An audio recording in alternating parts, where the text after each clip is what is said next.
পয়লা বৈশাখে যারা ইলিশ খাবেন তারা আসলে জাটকাই খাবেন এবং তারা আইনের লঙ্ঘন করছেন। তো কাজে এটা বাজারে পাওয়া যাওয়াটাও কিন্তু আইনের লঙ্ঘন হবে। তো সেটা কিন্তু একটু আমরা উল্লেখ করতে চাই। আরেকটা হলো যে এই সময়টা আমরা বিশেষ জোরালোভাবে জাটকার বিষয়টাকে সচেতন করার জন্যই আসলে করছি। এটা এই এক সপ্তাহটা ক্যাম্পেইন।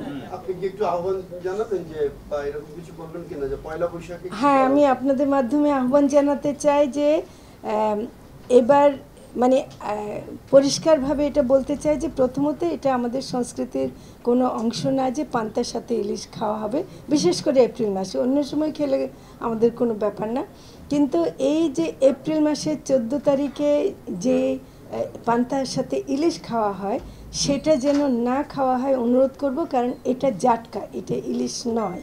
তো সেই হিসেবে জাটকাকে সংরক্ষণ করে যেন আমরা ইলিশে রূপান্তরিত করতে পারি, সেজন্য আমি আহ্বান জানাচ্ছি যেন এবার পান্তা ইলিশ খাওয়া না হয়। বান্ডেল থাকলে প্রতি সেনমানিতে টাকা বাঁচবে। বিকাশ সেনমানি বান্ডেল কিনে জিতুন প্রতি লেনদেনে। প্রথমত এটা আমাদের সংস্কৃতির কোনো অংশ না যে পান্তার সাথে ইলিশ খাওয়া হবে, বিশেষ করে এপ্রিল মাসে। অন্য সময় খেলে আমাদের কোনো ব্যাপার না, কিন্তু এই যে এপ্রিল মাসের 14 তারিখে যে পান্তার সাথে ইলিশ খাওয়া হয় সেটা যেন না খাওয়া হয় অনুরোধ করব, কারণ এটা জাটকা, এটা ইলিশ নয়। তো সেই হিসেবে জাটকাকে সংরক্ষণ করে যেন আমরা ইলিশে রূপান্তরিত করতে পারি, সেজন্য আমি আহ্বান জানাচ্ছি যেন এবার পান্তা ইলিশ খাওয়া না হয়।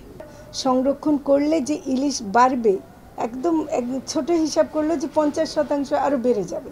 তো সেটা বাড়লে সরবরাহ বাড়বে, সরবরাহ বাড়লে সেটা আমরা আশা করছি যে বাজারে যেন কোনো সিন্ডিকেট এটা দখল করে নিয়ে যেন না করতে পারে। এবার আমাদের সেই চেষ্টাটা থাকবে, এবং সে ব্যাপারটা যেটা বললেন ওটা দুর্গাপূজা আসুক, কিন্তু আসলে আমাদের যে নিষেধাজ্ঞা রপ্তানির উপর ছিল সেই নিষেধাজ্ঞা কিন্তু এখনও আছে।